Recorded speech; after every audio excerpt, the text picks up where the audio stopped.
Watch Arkansas Pine Bluff take on Alcorn State at 7, right here on CW44, presented by West Shore Home. None of us know what we're going to get as far as the hurricane's concerned. Now, the moments that matter most from across the country and here at home. A deeper dive into the biggest stories impacting the nation. They say mandatory evacuation. It's time to go.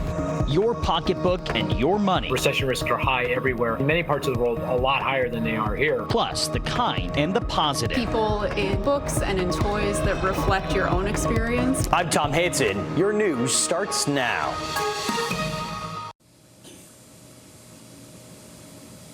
Good evening, everyone. I'm Lisa Hughes. Hurricane Ian's track has shifted, and at least right now, it appears Tampa will avoid a direct hit.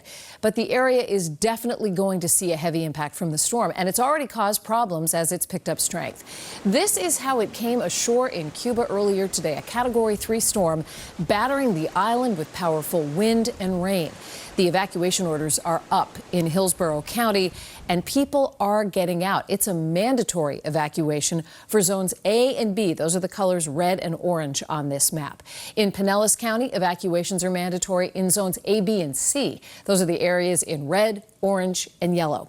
The Florida Department of Emergency Management has activated its information hotline. It's 800-342-3557. 5 search and rescue teams are activated, 3 more on standby. Governor DeSantis has also activated 5,000 Florida National Guardsmen, and that's not all.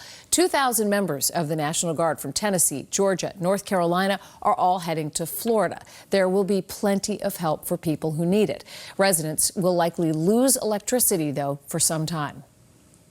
People should anticipate losing power. When you have a storm of this magnitude, that's what happens. It knocks down trees, it knocks down power lines. So when you're making preparations, just be prepared to be able to make do without having consistent power. And that may be a matter of days. It may be more than just a few days. All right, so we want to get the latest track on this storm. We want to go live to meteorologist Eric Fisher with the details. Eric? Lisa, good evening to you and good evening, everybody, as we continue to watch Ian's progress. 120 mile per hour winds. Pressure's at 947, still moving off to the north at 10 miles per hour as of the 10 o'clock update here, just about due west of Key West. And we actually just saw an update out of Cuba. The entire country is without power. There was a grid failure there as it passed earlier on this morning, and they are in the dark and hoping to restore power as quickly as possible. We've been watching some changes this evening. The old eye has given way to a new eye. We call that an eye wall replacement cycle. It's part of the life cycle of these storms. Now you have a much larger, wider eye here and a broader wind field. So a larger area of strong winds will come ashore. It also can generate more storm surge as that storm does increase in its kind of breadth, if you will. And just due west of Key West, they had some gusts over 70 miles per hour early on tonight. Tornado watches are up from the Sebring area southward. We've had a number of tornadoes shown on radar this evening, and that will continue during the overnight as the storm tracks north. This is the latest track from the Hurricane Center. Wednesday afternoon, it looks like the storm will be approaching the Venice area just north of Fort Myers. And with that track south of Tampa, our biggest issue would become rainfall and less storm surge, or at least worst case storm surge. The worst of that is going to funnel into that Fort Myers area and around Captiva and Sanibel. It's a system that's very reminiscent of Charlie back in 2004, and that late second dodged down to the south as opposed to coming right into Tampa. Then as we head through Thursday, it slowly crawls up across the state. It goes east of Jacksonville on Friday morning, and then it'll make its way up into the Carolinas for the upcoming weekend. So several days to watch this as it crosses the state. Hurricane warnings are up from the Tampa area down the coast, all the way down past Naples, and tropical storm warnings are all the way off toward Miami and on the eastern coast of Florida. As for this track, it puts the strongest storm surge, again, down to the Port Charlotte area. This is going to be really ground zero for that water coming in. With that track, it would also bring the heaviest rainfall to Tampa. Now, our surge forecast is down to 4 to 6 feet. It's increased to 8 to 12 off to the south. That's where the real brunt of it will be moving its way on in. So there's a look at the track as we head into tomorrow morning. Approaching Fort Myers, for us, it's all about heavy, heavy rain and really keeping a close eye on those water levels and avoiding any flooded out zones if you can. Lisa? All right, all good advice, Eric. Thank you. One look at the highways and you're going to be able to see that people are heeding the call to evacuate. It is eerily quiet in many places, but you've also probably noticed not everyone is leaving. Tonight, Casey Albritton has more on the holdouts in Pinellas County. Pinellas County residents tell me they plan to wait out this storm in their homes, but they also say they are prepared with sandbags and boarding up their windows like this home right behind me. And it's all in hopes that they will get through this storm with minimal damage. It's worrisome. I mean, haven't had something like this happen in quite some time, so it's not like we're not used to hurricanes, but definitely something as big as this one. Worrisome is a word many Pinellas County residents are using to describe Hurricane Ian. We're doing everything we can to not be nervous and do what we can to do what's best for our families. And doing what's best includes filling up sandbags and boarding up windows. Put the wood up.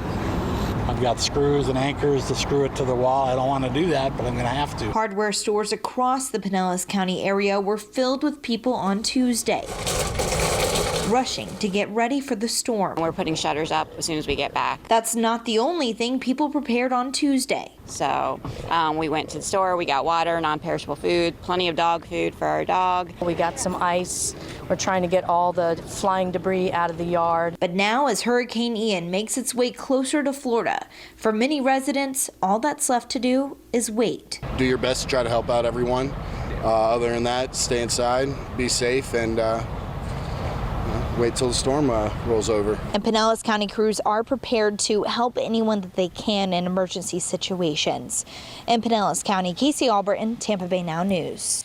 Well, the mayor of Clearwater is also advising people in low-lying areas to evacuate. Mayor Frank Hibbard says that warning extends to people who live on the waterfront and in manufactured housing. He says if you're in any of those situations, go inland. The city is making resources available, though, to people who stay. We have 25 shelters within the county, but that is really a last resort. We want people to evacuate if they don't feel like their dwelling is safe enough. Oh, what about the Buccaneers? Well, they have announced contingency plans ahead of Sunday's game against the Kansas City Chiefs. The team plans to move its practices to Miami-Dade County. Starting tomorrow, they will be at the Miami Dolphins Baptist Health Training Complex. Right now, the Bucs say there are no changes to Sunday night's game against the Chiefs, but we'll keep you posted if that changes. Here's another look at the storm's latest track, another look at Hurricane Ian and Eric's full forecast coming up in just a few minutes straight ahead. Stay with us. We go now to Hurricane Ian and the destruction this powerful storm is creating. Tonight, the entire Gulf Coast of Florida bracing for what could be the biggest storm to hit western Florida in years. And check out these satellite images. The lightning-packed eye barreling toward Florida after ripping through Cuba and the parts of the Caribbean. And 2.5 million people under evacuation orders at this hour as the outer bands of Ian begin to lash the shore. One of the biggest concerns, the potential for record amounts of rain and dangerous storm surge across 600 miles of coastline. And here's Jason Allen on the ground for us in Tampa with more. High over the Gulf of Mexico, hurricane hunters flew into the eye of Hurricane Ian, a full 20 miles wide. Far below in Key West, people snapped photographs of powerful waves coming ashore. The outer bands of Hurricane Ian are pushing into South Florida as the storm heads north. It's currently on track to reach the Sarasota area as a major hurricane before slicing up and over the state. Unfortunately, conditions over the southeastern Gulf of Mexico are going to be favorable for Ian to go ahead and strengthen additionally. Could see it get up to Category 4 intensity. At least 2.5 million people are under orders to evacuate. I think I was pretty ready when they said hurricane. Yeah, I'm not a trooper. All along Florida's Gulf Coast, sandbags are piled up in front of homes and businesses, windows boarded up. Forecasters expect Ian will be a major water event. Most of the forecasts have it slowing down to almost a crawl, and what that means is it's going to dump an inordinate amount of rain. Storm surge could also be significant, up to 10 feet in the Tampa Bay area. Even in neighborhoods that are built right on the water, not everyone is leaving. They know that their homes are at 11 or 12 feet of elevation, right at the edge of what the potential storm surge could be. We caught up with the Musler family boarding up their Tampa home. They're staying because daughter Renee is scheduled to marry her fiance Weston on the beach Saturday. Right now we can't get a marriage license because the clerk's closed, so we got some things to juggle. They hope the wedding will still be a go for this weekend and the state will weather the storm. Jason Allen, Tampa, Florida. Jason, thank you for that. And this isn't the first time the Tampa area has seen a massive hurricane. Over 15 years ago, the state saw Hurricane Charlie, which was on a similar path of destruction. And meteorologist Brittany Rainey is here with a closer look. And Brittany, what do you have for us? That's exactly right. Charlie had a very similar path, but there were a couple of key differences. Charlie was a significantly smaller storm, and it moved a lot faster than what we are expecting with Ian. So Hurricane Charlie 2004, it developed on August 9th, just northeast of Trinidad and Tobago. And this would be the first of 4 hurricanes to affect Florida in August and September in 2004. You can see it moved right through the Caribbean, moved right over the western tip of Cuba. Very familiar to what we're seeing with Ian right now. And as it entered the southeastern Gulf, it was moving at 25 miles an hour. And just 3 hours before it made landfall, we started to see more of that easterly shift, which brought it in south of Tampa. It rapidly intensified before landfall, just before landfall, which is pretty rare. And it got up to a Category 4 storm with 150-mile-per-hour winds, making landfall on August 13th in Cayo Costa at 3:45 in the afternoon. It brought a storm surge of 6 to 7 feet on Sanibel and Estero Islands. You can see it tracking through most of the peninsula, heading back out into the Atlantic, but it did cause 10 deaths, and it had an estimated $14 billion in damages. And it didn't only make one landfall. Since it went back out into the Atlantic, it had another landfall into South Carolina, briefly went back out over water, and another landfall in North Carolina. But as I mentioned, Charlie was a significantly smaller storm, and it moved very fast. Ian, you can already see the cloud shield and those rain bands all over Florida, and this is going to be slowing down as it moves over the peninsula, so that's going to enhance the effects that we see from this, whereas Charlie moved very quickly throughout the state. So this is something we're obviously going to keep a very close eye on, Tom. Yeah, key note that those slower moving storms often cause a lot of damage. Thank you, Brittany. And moving now to multiple bombshells in the investigation of former President Trump. The Justice Department asking a judge to make former Trump trade advisor Peter Navarro turn over government documents allegedly from a private email account. Meantime, new text messages between former Trump White House Chief of Staff Mark Meadows revealing communication with a man attempting to gain access to voting machines in key battleground states. And then this newly released video from documentarians following GOP operative Roger Stone the day before the 2020 presidential election. The voting, let's get right to the violence. Stone responding without proof that the video was manipulated. The documentarian saying the January 6th House Select Committee asked for the video. And turning now to the nation's capital, and the highest profile trial in the January 6th investigation now underway. The head of the right-wing group, the Oath Keepers, and 4 others facing charges of seditious conspiracy for plotting the attack on the Capitol to prevent the peaceful transfer of power. The group is also accused of staging rifles and ammunition across the river in Virginia. Text messages show Rhodes spent months after Donald Trump's loss calling for action from his members. All 5 defendants face a maximum of 20 years in federal prison. And earlier today, another rioter was sentenced to over 7 years in prison after attacking a police officer during the insurrection. All right, when we come back, the cost of hurricanes. These monster storms cause a lot of damage, but one of the most destructive parts may surprise you. We'll explain next. You never know when you'll encounter a crime, so be alert and hit record. iCrime, tonight at 11 on CW44. If you're ready for a change this fall, tune in to CW44 for At Home on the Gulf Coast on Sundays at 10:30 a.m. to view some of the fabulous properties for sale in our region. At Home on the Gulf Coast, Sundays at 10:30 a.m. right here on CW44. Back now to Hurricane Ian churning closer and closer to landfall in West Florida, and people there preparing for impact. These monster storms are notoriously expensive to clean up, and now experts warning Ian has the potential for record-setting damage. But what causes the destruction, and how much do these storms cost? Here's the breakdown. As Hurricane Ian bears down on Florida's Gulf Coast, analysts predict it could become one of the costliest hurricanes in U.S. history, more than a century after the last major hurricane directly hit Tampa Bay. These pictures from the aftermath of that storm, homes destroyed and ships run aground, and officials there worry the region could face similar damage this time around. Beyond triple-digit wind speeds, Florida's west coast is bracing for intense storm surge, one of the most destructive hurricane forces. If you are in one of these low-lying areas, and you have the potential for 10, 15 feet of storm surge, that can absolutely be life-threatening. Hurricanes are notorious for causing more damage than any other weather event. Between 1980 and 2021, NOAA classified more than 40 hurricanes as billion-dollar storms, racking up a total of $1.1 trillion in damage, with Hurricane Katrina and Hurricane Harvey coming in as the most costly storms in nearly half a century. Acting Deputy Director at the National Oceanic and Atmospheric Administration, Michael Brennan, explains why. Storm surge can obviously flood out homes, flood out businesses, put roads and infrastructure underwater. The winds associated with the core of the hurricane where it moves onshore, if it as a Category 3 storm, can cause damage to well-built homes, damage to trees, power lines. It could be widespread power outages. And then you're going to have the flooding rainfall that all happens on top of that. So you're really looking at a multi-hazard, multi-day long event. Destruction that can wash away the economy as well.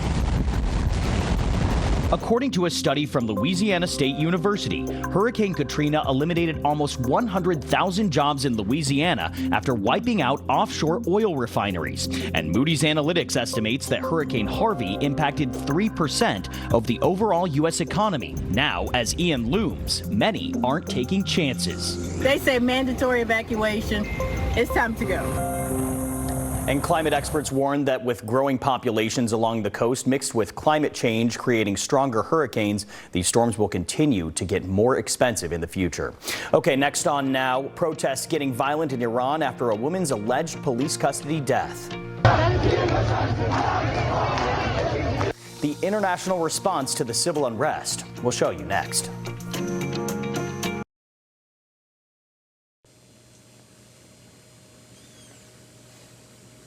Well, good evening, everyone. I'm meteorologist Eric Fisher. We continue to monitor a very dangerous situation with Hurricane Ian. Here are the latest stats from the National Hurricane Center. 120-mile-per-hour winds, a major hurricane moving northeast at 10 miles per hour tonight, just about due west of Key West, where they're actually up to their third highest water level on record there in Key West, just behind Wilma and Irma just a few years ago. There's a look at the satellite picture, and you can see that it's been undergoing some changes this evening. We've had an eye wall replacement. Now there's a much larger eye that has formed. A broader wind field is going to come on with this, and also some increased storm surge. The latest track from the Hurricane Center brings us in just north of Port Charlotte tomorrow afternoon. So in terms of Tampa, we've watched this track shift a little south over time, puts us in the heavy rain zone. Storm surge, yes, but the worst surge is going to be more around the Fort Myers and Sanibel area and Cape Coral.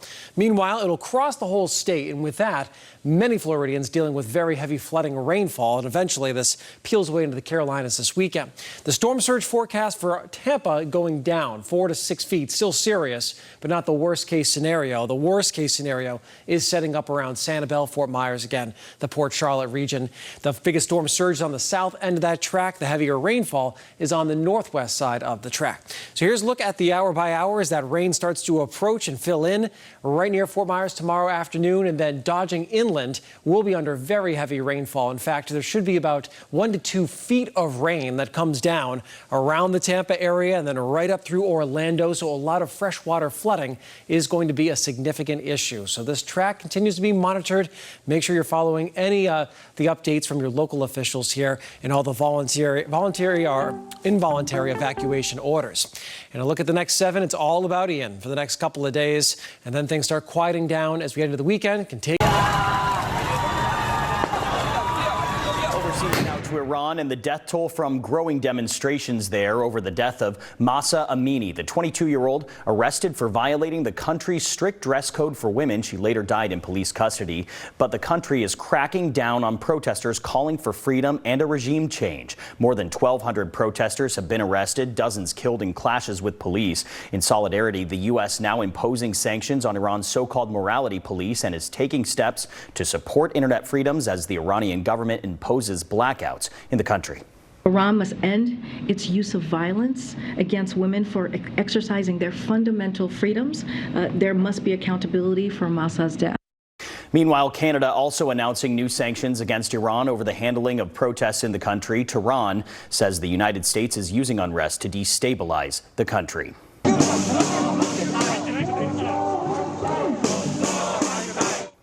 Now Now to Japan, where protests were held outside of the funeral for ex-Prime Minister Shinzo Abe this morning. Many Japanese people claiming the $12 million funeral paid for by taxes is too expensive. Vice President Kamala Harris flew to Japan to pay respects on behalf of the American people. Abe was shot with a homemade gun in early July by a 42-year-old. The shooter reportedly killed the former leader over his support of a South Korean religious cult known as the Moonies. And turning now to Facebook's parent company shutting down networks of fake accounts from China and Russia. Meta saying the Russian campaign was pushing pro-Kremlin narratives about the war in Ukraine. It included thousands of accounts and pages across multiple social media platforms and spending more than $100,000 on ads on Facebook and Instagram. Meta says it remains on high alert for foreign interference in the U.S. midterm elections. And next on Now, the fight for cheaper health care costs. We're actually making progress, helping folks get just a little more breathing room.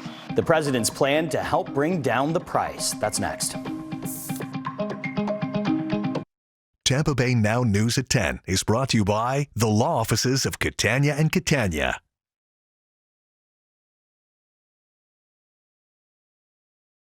New plan to bring down healthcare costs for seniors. It means more money in their pockets while still getting the care they need. The alarming new trend that could impact your health. Obesity can be prevented, it can be treated and managed. And the future of your money and the economy. The shift in what consumers are spending on their money on is really having a big impact on companies. Plus, the good-hearted gesture of donating dolls. Wanted to make sure that we included a doll who represented a friend of hers who was going through some cancer treatment. Turning now to the White House, President Biden boosting his plans to bring down health care costs for seniors, including lower premiums for millions for Medicare recipients. Here's Ken Molestina now. The Biden administration says for the first time in more than a decade, Medicare Part B premiums are expected to decrease rather than go up next year. Millions of seniors and people with disabilities on Medicare, that means more money in their pockets while still getting the care they need. According to the Centers for Medicare and Medicaid Services, the standard monthly premium for Medicare Part B in 2023 will decrease by more than $5, while next year's annual deductible will be $7 lower. Medicare beneficiary and diabetic Bob Parent says the Inflation Reduction Act gives him peace of mind. For me, the Inflation Reduction Act will allow me to do things I cherish, be able to travel, to see my grandkids. This bill actually ought to be called the War on Seniors Act. Last month on CBS News Face the Nation, Republican Senator Rick Scott slammed the law, which passed despite uniform opposition from congressional Republicans. Far-left policies have led to record spending. 158 House Republicans have already signed a Republican budget that will cut Medicare and Social Security. The president's focus on seniors' health care Tuesday comes less than 2 months from the midterm elections. A new CBS News poll shows more than 90% of Medicare-eligible seniors said they will definitely vote in November. I'm Ken Molestina, Now News. Ken, thank you for that. And President Biden also vowing to continue fighting to lower insulin costs for all Americans, not just Medicare beneficiaries. We are doing everything in our power to get these deadly drugs off the streets and to save lives.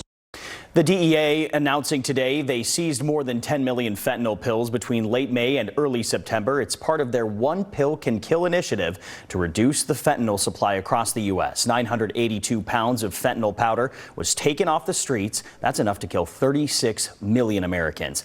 Out of the 389 cases investigated, 51 are linked to overdose poisonings, 35 linked directly to one or both of the primary Mexican cartels, and 129 investigations linked to social media platforms. And turning to upcoming midterms, several political races across the country will be front and center. And the big question is how redrawing congressional maps will impact battles for the U.S. House of Representatives. It can show how one party keeps the upper hand.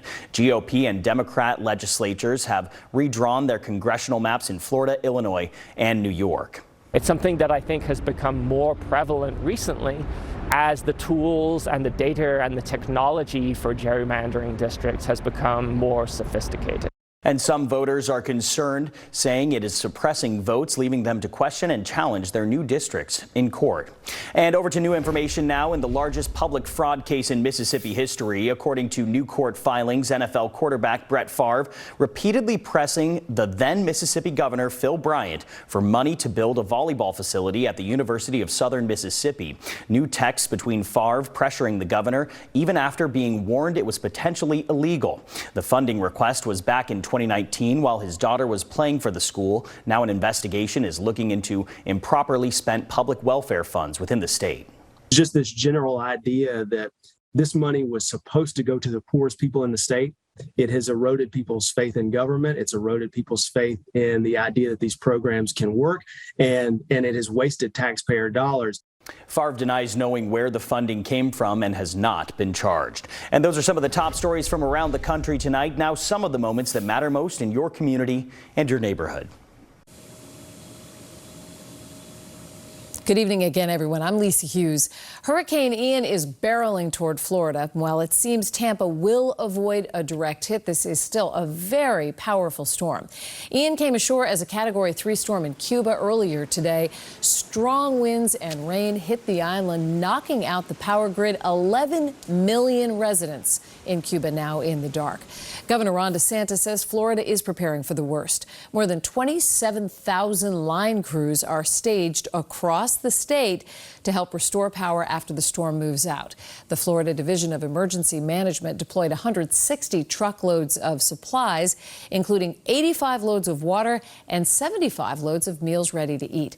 Some suppliers are already on the way to Hillsborough and Pinellas counties. The governor also talked about the traffic flow and says starting with this storm, people will notice a major change. The people sometimes ask, are you going to do all lanes on both sides one direction? FDOT has studied that over like 10 years, and they've determined that's not the most effective way to do it. You need people to be able to get into the storm for supplies and rescue. Now, right now, we want to go live to meteorologist Eric Fisher with new information about Ian's track. Eric? Hey, Lisa, good evening, everybody. We're watching that very closely tonight with 120-mile-per-hour winds. The hurricane hunters are inside the storm right now. We've seen an eye wall replacement. When that happens, you tend to get a bigger wind field. And so that's the expectation as this approaches the coastline during the day tomorrow. There you see that new eye that's formed. It happened very quickly. Sometimes these cycles can take 24 hours. This one took just 12 hours, just west of Key West, where they are now at their third highest water level on record tonight. So bad situation down there. There have also been a number of tornadoes in South Florida, and a tornado watch will stay up through at least tomorrow morning. It may likely be expanded northward during the day tomorrow. There is that latest track, bringing it just north of Fort Myers on Wednesday afternoon and then slowing it down as it crosses the state, pops out east of Jacksonville as we get toward Friday afternoon and then into the Carolinas heading into the weekend. In terms of the warnings, hurricane warnings are up for the Tampa area down through Naples area, Sarasota, into Fort Myers. Tropical storm warnings wrap around to Miami. In terms of the storm surge, that forecast has been going down in Tampa with this jog a little bit farther down the coastline. Still a significant surge, but not a worst case scenario. That looks to be forcing its way into Port Charlotte, Fort Myers, and Cape Coral with this particular storm. We'll be on the northwest side of that landfall, which will bring some of the heaviest rainfall totals with this. Looks like about 1 to 2 feet of rain may fall in the Tampa area and then through Orlando. So a lot of freshwater flooding, not storm surge flooding, would be one of our bigger concerns with this one. The track is still very key. Slight shifts still expected as it comes up along the coastline. When does it decide to dodge in and make that landfall?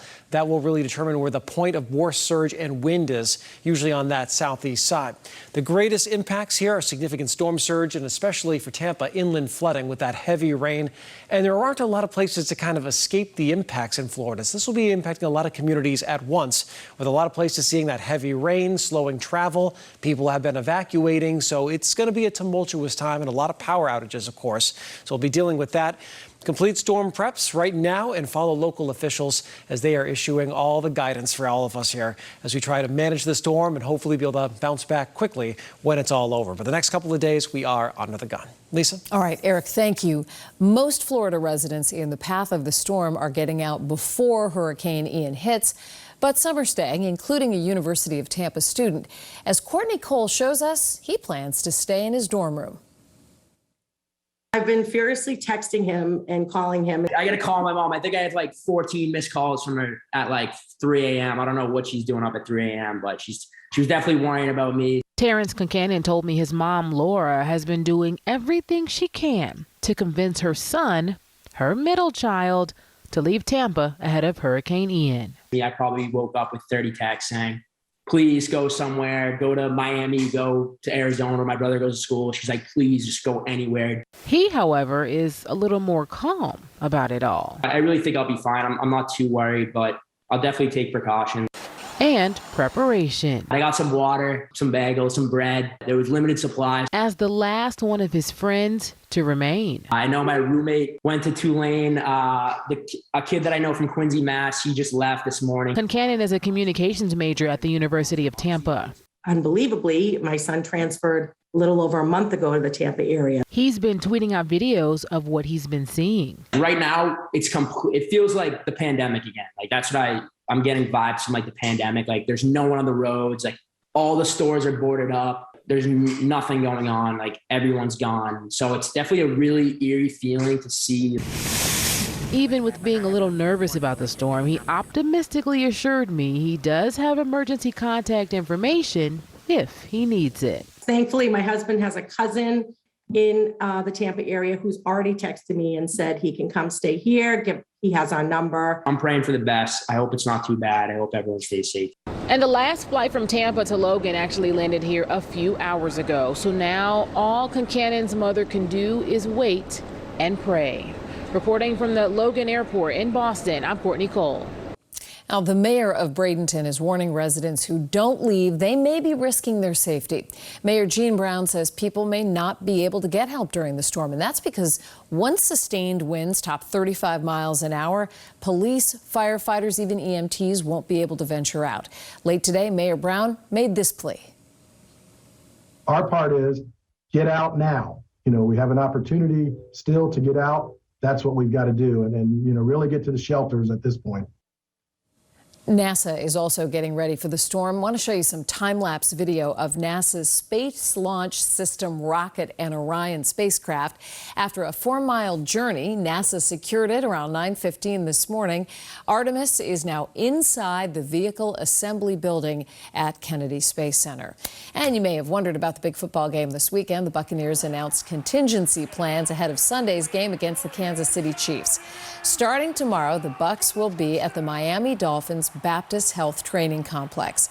As it stands right now, no changes to Sunday night's game at Raymond James Stadium at 8:20. Here's the latest track of Hurricane Ian as it closes in on Florida. Another check of the weather with Eric next. And we have impact. To an incredible and historic moment for NASA now. Scientists there successfully hitting a spacecraft into an asteroid. NASA launching the Double Asteroid Redirection Test, or the DART mission, back in November to seek and deflect potential threats. The probe hitting the asteroid and slightly altering its trajectory, but that difference could save the world from a threatening asteroid in the future. In a couple of months, NASA will know for sure whether the experiment worked. And NASA also releasing new pictures from the James Webb Telescope. You're looking at a spiral galaxy, more than 29 million light years from Earth and a little larger than the Milky Way. The galaxy notable for perfectly facing Earth, allowing us to see the symmetry of its spiral arms. And back here on Earth, a Kentucky man reaching for the skies as he breaks the state record for the number of times to skydive in one day. He's a braver man than me. He wanted to jump 60 miles in one day for his 60th birthday. In order to do that, he needed to jump from the airplane about every 7 minutes. The state record was 81 jumps, but he broke the record with 100 jumps.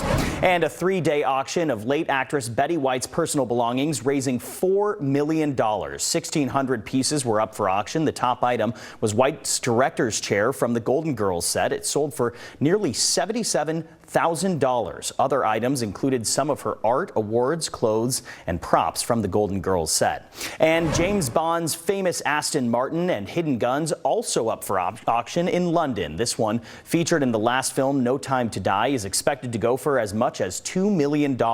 Also among the 61 lots up for bid of Fabergé, egg, and costumes. The auction celebrates 60 years of James Bond films. How cool. And still ahead, the nation nation's obesity epidemic is growing, what experts say is an alarming trend.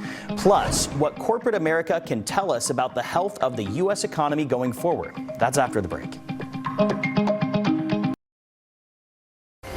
To your health now, and the White House releasing a plan to reduce diet-related diseases and health disparities in the U.S. The plan involves asking Congress to increase access to health and free lunches for 9 million students by 2032. They also want to end the country's hunger crisis by the end of the decade. And now to the climbing obesity rates in the country. The latest state of obesity report from the Trust for America's Health shows 19 states now have adult obesity rates over 35%. That's up from 16 states the previous year. Certain communities of color have higher rates of obesity, as well as some communities where incomes are low. It's really important to understand that these are driven by long-standing inequities that we see in social and economic conditions in these communities. Obesity raises the risk of diabetes, cardiovascular disease, and some cancers. Experts say addressing this crisis will require new policies and programs at all levels to promote healthy eating and physical activity. And it turns out your cup of coffee is doing more than just giving a jolt at work. A new study found 2 to 3 cups of coffee a day helps people live longer. It's also reducing their risk of cardiovascular disease. The benefits are regardless of whether the coffee is caffeinated or not, or whether it was ground or instant coffee. And to money now, huge multinational companies like Cisco, Microsoft, and JP Morgan expected to release their earnings in coming weeks. It comes as one major company is warning a global recession could be ahead. And Jen Sullivan shows us why we should be paying close attention.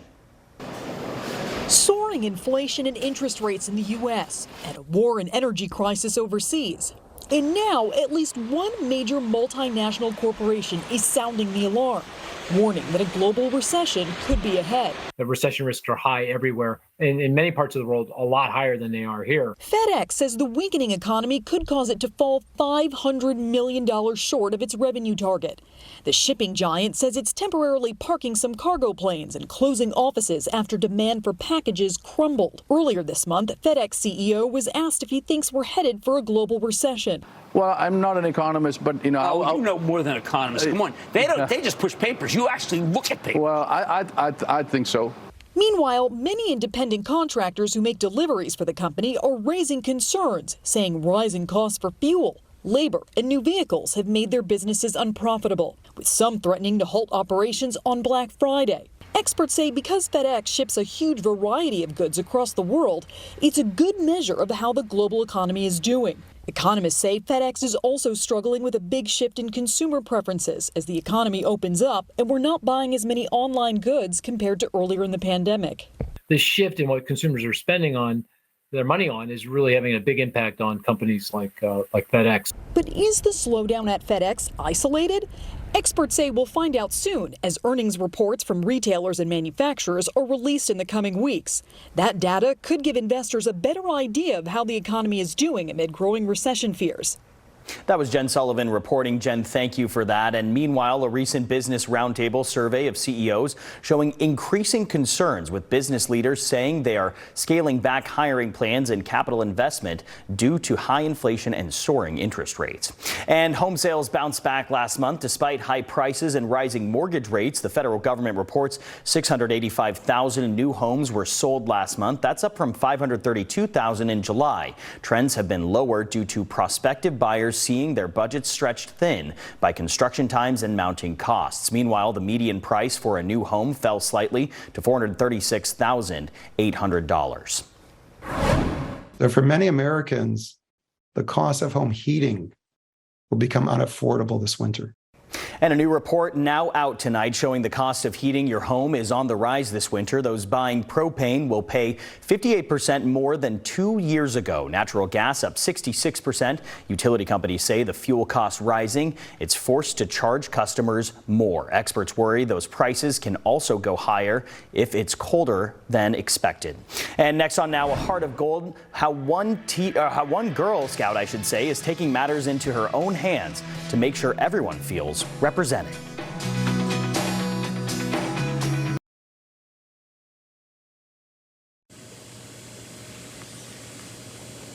Good evening, everyone. I'm meteorologist Derek Fisher. Just in, we have the 11 o'clock advisory from the National Hurricane Center. No big changes here. Wind at 120 miles per hour, still moving north-northeast at 10 miles per hour. Excuse me, as that center is just west of Key West tonight. There's a look at the satellite picture as this emerged from Cuba earlier on this morning. It really strengthened. Then today, it's undergone an eye wall replacement cycle. And now what we're seeing is things starting to shrink down again. The eye is starting to contract. We've got a new eye wall, which is still just as potent. And the winds have been expanding with this. And so with that, we expect a broader area of very damaging winds as it makes landfall tomorrow. Here is that latest track as of 11 o'clock. Big hit coming to the Fort Myers area. What we've seen over the last couple of days is that track shifting away from Tampa and farther off to the south, very reminiscent of Charlie back in 2004. It's expected to come ashore as a major hurricane with big-time surge and then cross the state with damaging winds and torrential rainfall and inland flooding. It should actually pop back out in the ocean east of Jacksonville, and that will give it a chance for some flooding, rainfall, and some storm surge there as we get toward Friday. This weekend, it makes its way up into the Carolinas. Hurricane warnings are up from the Tampa area down through Fort Myers and southward all the way down through Naples with this one. In terms of the storm surge, that forecast has come down in the Tampa area, but still significant. The biggest storm surge, which could be quite catastrophic, would be around Port Charlotte, Fort Myers, Cape Coral area. That's where they expect significant damage. With that eye coming in just off to the south here, that brings in all the surge and the strongest wind gusts. Tampa will get some of the heaviest rainfall totals out of this. There should be a stripe of about 10 to 20 inches of rain that come in through the Tampa area, Orlando as well, and then moving up toward Jacksonville. So a lot of freshwater flooding, also a story here when it comes to Ian. Bottom line tonight, powerful hurricane expected to have widespread issues across Florida. And finally tonight, Hope Now and a Girl Scout in Iowa taking matters into her own hands to make sure everyone feels included and welcomed. When Girl Scout Sophia Danker brainstormed ways to give back to the Council Bluffs Public Library, she knew what she wanted one doll to represent. Getting a bald doll because I just thought, well, if I had cancer, I don't know how I'd feel coming to the library to play with the dolls, but them all having hair. So she took matters into her own hands, contacting the staff at Methodist Jenny Edmondson Hospital to help out and donate. She wanted to make sure that we included a doll who represented a friend of hers who was going through some cancer treatment. And so we were able to rally our radiation oncology team and donated not only the doll, but the wheelchair, crutches, and then another little medical kit to go along with it. That's the common thread behind this good-hearted gesture, providing 11 dolls of all races and abilities. The hope that kids can connect with something they can relate to. They call it windows and mirrors, that it's both important to see people in books and in toys that reflect your own experience, but also to be able to see the, see through the window to how other people experience the world. The average price of an American Girl doll is $150, motivating the girls to donate these for free. As the cadets band together to get the Silver Award, one of the highest awards in Girl Scouting, they can also rest assured their hearts are already made of gold. And kids will be able to play with the dolls starting next month. And you know, in Iowa, they talk about Iowa Nice. Well, that is Iowa Nice. And that's it for us tonight. Thank you so much for joining us. We'll see you tomorrow. Good night.